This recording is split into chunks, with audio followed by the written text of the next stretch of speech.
जीवन कैसे शुरू होता है और कैसे वो आगे बढ़ता है। ठीक है, हमने शुरू कैसे किया और हमें कहां तक पहुंचना है। ठीक है, प्रभु हमें कहां तक पहुंचाना चाहता है। समझ में आया कि मसीह जीवन कैसे शुरू होता है और वो कहां तक पहुंचना चाहिए। एक विश्वासी का जिंदगी कहां से शुरू होता है, कैसे शुरू होता है और उसको कहां तक पहुंचना जरूरी है। परमेश्वर आपको कहां तक ले जाना चाहता है, परमेश्वर आपको कहां तक ले जाना चाहता है, परमेश्वर आपके जीवन के लिए क्या योजना बना के रखा है। ठीक है, ये मैं आपको परमेश्वर के वचन से बताना चाहता हूं और इसको समझाने के लिए एक वचन हम लोग परमेश्वर के वचन से पढ़ेंगे। यशायाह नबी की किताब उसका 43 अध्याय, यशायाह नबी की किताब उसका 43 अध्याय और उसका 18 से लेकर 18 और 19 पद में आपके लिए पढ़ रहा हूं। आप लोग ध्यान से सुनिएगा, परमेश्वर का वायदा है। यशायाह उसका 43 अध्याय उसका 18 और 19 वचन, बीती हुई बातों का स्मरण ना करो, ना भूतकाल की बातों पर सोच विचार करो। अक्सर लोग अतीत में जीते हैं, हम लोग हमेशा बीते हुए कल के ही बातें करते हैं और उसी में हम अपनी जिंदगी को जी रहे होते हैं और हम अपने अतीत से कई बार बाहर नहीं आ पाते, बीते हुए कल से बाहर नहीं आ पाते। कल जब थे तो दिन खराब रहा होगा, बोल रहे कि आज का दिन खराब है, आज में पहुंच गए, लेकिन आज भी बीते हुए कल का बात करेंगे कि कल का दिन मेरा खराब, कल का दिन ऐसा हुआ, कल का दिन वैसा। बाइबल क्या बताती है यहाँ पर, बीती हुई बातों का स्मरण ना करो। आप जो बातें बीत गई उसको याद तक ना करो, परमेश्वर का वचन कहता है, उसको स्मरण मत करो। फिर क्या लिखा है, और ना भूतकाल की बातों पर बैठकर सोच विचार करो। जो आपके अतीत की जिंदगी है उसके बारे में बैठकर सोच कर दुखी मत हो जाइए। जब कभी भी आप अपने अतीत को याद करते हैं तो प्रभु का धन्यवाद करके बोलिए कि प्रभु आपने मुझे वहां से निकाला। हालेलुया। और फिर यहाँ लिखा है, क्यों मत करो, लिखा है, देखो मैं एक नया काम करने वाला हूं। अतीत पुरानी बातें हैं, जो बीत गया वो पुराना है या नहीं? और अगर जब तक हम पुरानी बातों को पकड़े रहेंगे तो नई बातों को पकड़ पाएंगे? नहीं पकड़ पाएंगे। इसीलिए परमेश्वर कहता है कि जो पुरानी बातें हैं, जो बातें बीत गई, जो अतीत की बातें, भूतकाल की बातें, पुरानी बातें हैं, उसको स्मरण मत करो, उसके ऊपर सोच विचार मत करो, उधर मत देखते रहो, क्योंकि यहाँ मैं कुछ नया करने वाला हूं। हालेलुया। तुम्हारे जीवन में कुछ नया होने वाला है, लेकिन जो पुरानी बातें करके, हालेलुया, बोले परमेश्वर मेरे लिए नया काम करने वाला है। आपको पता, हर एक चीज जो नया है वो आशीषित है। यीशु मसीह ने बोला, नया दाखरस पुराने मस्कों में नहीं डाल सकते। हालेलुया। जो नया दाखरस है वो नए मस्कों में डाला जाता है। हालेलुया। और परमेश्वर हमें नया देना मांगता है। हालेलुया। नया देना चाहता है, नया करना चाहता है, हमारी जिंदगी में नई बातों को जोड़ना चाहता है। जितनी पुरानी चीजें आपके जिंदगी में चल रही थी, जो आपको रुला रही थी, मैं यीशु के नाम से इस बात की घोषणा करना चाहता हूं कि प्रभु उसको खत्म करने वाला है।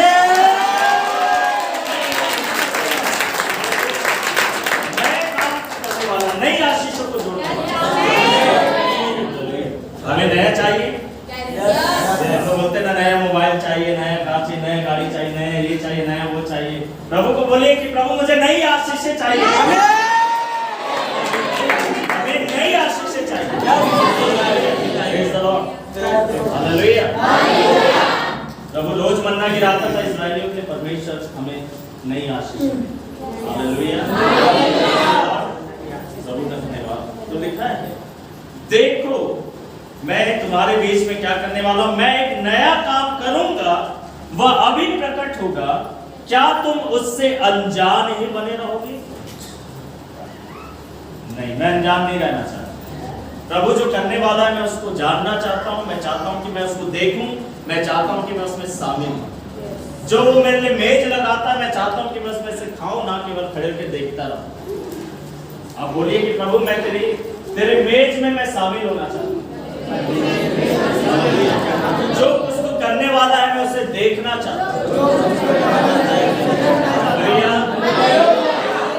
नहीं तो चुप जाएंगे। कई बार होता है ना, अरे मुझे पता ही नहीं चला, मैं तो मिस कर दी। काश कि मैं भी होता, काश कि मैं भी होती तो मैं भी देखता। हालेलुया।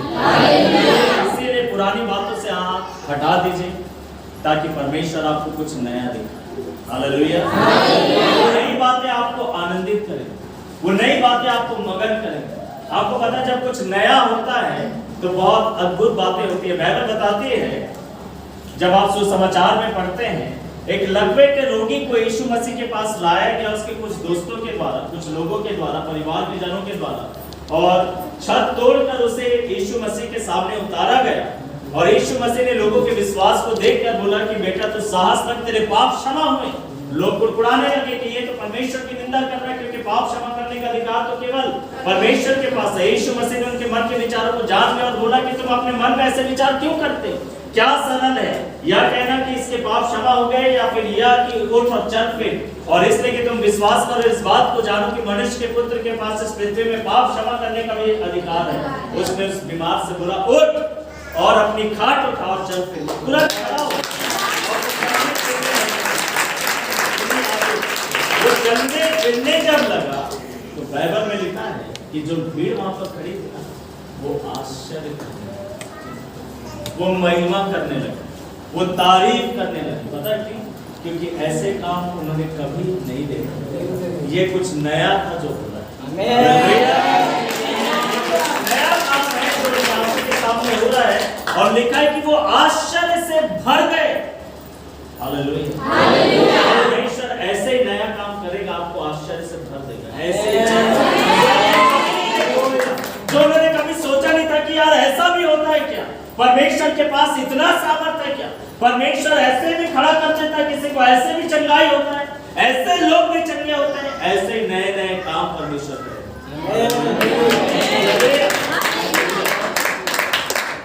सो मेरे प्रिय, परमेश्वर सब कुछ बदल देगा, सब कुछ नया करेगा।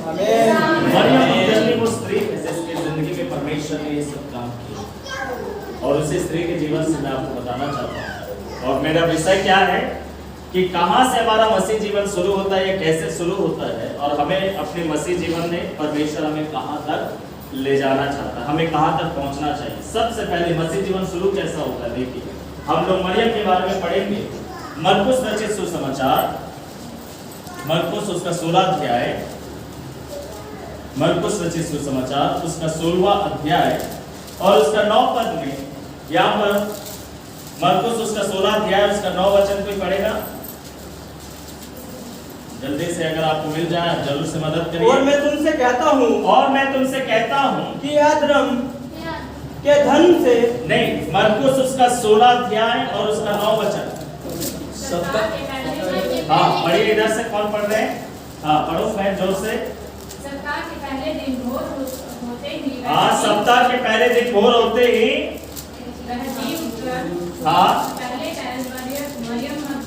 हाँ मरियम मगदलीनी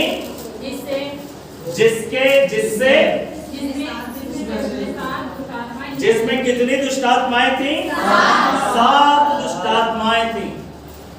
मरियम मगदलीनी जो कब्र के पास आई है, एक विश्वासी बनकर खड़ी है, प्रभु से प्यार करने वाली एक महिला बन के खड़ी है, प्रभु को याद करते हुए रो रही है, प्रभु के लिए वो इंतजार कर रही है, प्रभु के लिए वो अफसोस मना रही है। वो हमेशा से ऐसे नहीं थी, वो हमेशा से ऐसे नहीं थी। हमेशा से उसके दिल में यीशु मसीह के लिए प्यार नहीं था, हमेशा से उसका जीवन इस प्रकार से प्रभु के लिए तड़प नहीं रहा था, हमेशा से उसके अंदर प्रभु यीशु मसीह के लिए भूख और प्यास नहीं थी। एक समय था मरियम मगदलीनी की जिंदगी में जब उसके अंदर 7 दुष्ट आत्माएं वास करती। मरियम मगदलीनी के जीवन में एक ऐसा दौर था मेरे प्रिय उसकी जिंदगी में जब 7 दुष्ट आत्माएं उसके अंदर हैं, और जरा सोचिए कि वो कैसे परेशान रहती होगी। बाइबल बताती है चोर केवल चोरी करने के लिए, घात करने के लिए और नष्ट करने के लिए आता है, और कोई दूसरा उद्देश्य नहीं आता है। इसलिए आप देखिएगा जब दुष्ट आत्माएं कई लोगों को छोड़ती है तो वो छोड़ने से पहले बोलते रहती है कि नहीं मैं नहीं जाऊंगा, मैं नहीं जाऊंगी, मैं इसे खत्म कर दूंगी, मैं इसे खा जाऊंगी, ऐसा बोलते हैं। जी जी। तो किस लिए आए हैं? खाना खाने के लिए आए? किसको खाने के लिए आए? आपकी जिंदगी, आपके नहीं जिसको पकड़ा है ना, आप लोग तो छुटकारा पाए लोग। उस व्यक्ति के जिंदगी को खाने के लिए वो आता है। वो खाना खाने के लिए नहीं आता, पानी पीने के लिए नहीं आता, और धीरे धीरे खा लूंगी का मतलब क्या? उस व्यक्ति को वो खत्म कर देना चाहती है। बाइबल बताती है मेरे प्रिय, पिता अपने बेटे को लेकर यीशु मसीह के पास आया और उसने बोला कि प्रभु इसके अंदर एक दुष्ट आत्मा है, ये दुष्ट आत्मा कभी इसे आग में तो कभी इसे पानी में फेंक देती। क्यों? ताकि इसे खत्म कर दे। तो एक दुष्ट आत्मा भी आती है तो वो नाश करने के लिए आती है। इसके अंदर 7 दुष्ट आत्मा है। मरियम मगदलिनी को ये दुष्ट आत्मा मार डालना चाहते थे, खत्म कर देना चाहते थे। वो चाहते थे कि मरियम की जिंदगी में वो पाप करते जाए, शैतान पाप करवाना चाहे, हर एक बात या आज्ञा का उल्लंघन करवाना चाहेगा जो परमेश्वर ने हमें दिया है। शैतान की ये मनसा है। जो कुछ परमेश्वर ने बोला हुआ है आप उसके ठीक उल्टा करिए, जैसा प्रचार करेंगे ठीक उसका उल्टा करिए जाकर। ये शैतान की इच्छा है। प्रभु की इच्छा क्या है? जो प्रचार यहाँ से किया गया बिल्कुल वैसे ही करेगा जाता। लेकिन आप मूल्यांकन करके देखिए कि आप वैसा ही करते हैं, उसका उल्टा कर डालते हैं। शैतान तो प्रचार किया नहीं करेंगे, प्रभु के लोगों ने प्रचार किया, लेकिन लोग कई बार क्या करते हैं? प्रचार शैतान का सुनते रहते हैं बैठ के मन ही मन। प्रचारक जो बोल रहा है वो सुनाई नहीं देता और उसका ठीक उल्टा करने का मन उन्हें करता है। शैतान करवाता है लोगों से। मरियम मगदलिनी से करवाया। मरियम मगदलिनी के अंदर में 7 दुष्ट आत्माएं समा गई हैं और सब दुष्ट आत्माएं मिलकर उसकी जिंदगी को तबाही के मार्ग में ले जा रहे हैं, पाप के मार्ग में ले जा रहे हैं। मेरे प्रिय, बाइबल बताती है, एक और रेफरेंस को हम लोग पढ़ ले मरियम मगदलिनी के बारे में जल्दी से। लूका रचित सुसमाचार में अगर इसको हम लोग देखें, लूका रचित सुसमाचार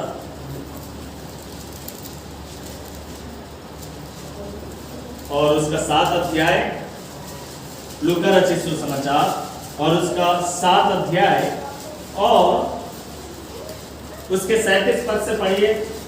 लूका रचित सुसमाचार। उस नगर की एक पापी स्त्री यह जानकर कि वह फरीसी के घर में भोजन करने बैठा ये स्त्री कौन है? ये स्त्री कौन है जो यीशु मसीह के पैरों को अपने आंसुओं से भिगो रही है, उसके ऊपर इत्र उंडेल रही है? ये स्त्री है कौन? ये स्त्री कौन है? ये मरियम कौन है जिसके बारे में हम लोग देख रहे हैं? मेरे प्रिय, बाइबल बताती है मार्था, मरियम और लाजर के बारे में। मार्था, मरियम और लाजर ये तीनों भाई बहन थे और मेरे प्रिय उन्हीं में से एक है ये मरियम जो प्रभु यीशु मसीह के चरणों पर बैठकर रो रही है। और ये कैसी थी? फिर से पढ़िए उसी वचन को। उस नगर की एक पापनी स्त्री, उस नगर की एक पापनी स्त्री थी। पूरे नगर में एक ही पापनी है, बाकी सब पवित्र संत है वहां नगर में। ऐसा हो सकता है कि पूरे नगर में? परिवार में तो हो जाता है, कई बार सब ठीक रहते, कोई एक गड़बड़ नहीं करता है, लेकिन पूरे शहर में कोई बोले कि एक ही है, ऐसा हो नहीं सकता। आपको पता है उसका मतलब क्या है? वो फेमस सब जानते थे कि इसकी जिंदगी कैसी, सब जानते थे कि वो एक पापी स्त्री। ये केवल स्त्रियों के लिए नहीं, पुरुषों के लिए भी याद रखें। पुरुष भी पापी होते हैं, भयंकर। हम सब पापी थे। बाइबल बताती है सबने पाप किया और परमेश्वर की महिमा से परमेश्वर ने अपने प्रेम को इस प्रकार प्रकट किया कि जब हम पापी ही थे यीशु मसीह मरा। हर एक व्यक्ति जो कहता है कि मैं विश्वास करता हूं कि यीशु मसीह मेरे लिए मरा, वो ये बोल रहा है कि मैं ये भी मानता हूं कि मैं पापी हूं। हालेलुया।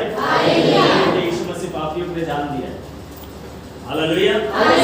दुष्ट आत्मा से ग्रसित 7 दुष्ट आत्माएं इसके अंदर है मेरे प्रियो, और ये 7 दुष्ट आत्माओं से ग्रसित होकर वो एक पाप में जीवन जीती है। उसकी जिंदगी ठीक नहीं है, उसका जीवन बहुत बेकार है मेरे प्रियो। लेकिन प्रभु का धन्यवाद हो कि हमारा यीशु मसीह बहुत अच्छा है। हालेलुया। एक व्यक्ति कितना भी बेकार हो सकता है, लेकिन हमारा यीशु मसीह हमेशा अच्छा है, और वो इतना अच्छा है कि वो बेकार इंसान को भी अच्छा बना सकता है। सबसे बदनाम स्त्री है, लेकिन इस जिंदगी को यीशु मसीह बदलने की सामर्थ है। हालेलुया। आपकी जिंदगी कैसे भी क्यों ना, यीशु मसीह आपकी जिंदगी को बेहतर बना सकता है। आपकी जिंदगी को नया कर सकता है, सब कुछ बदल सकता है। हालेलुया। हालात बदल जाते हैं यीशु तेरे आने से। हालात बदल जाते हैं, हालात बिल्कुल बेहतर हो जाते हैं। हालात एकदम नए हो जाते हैं।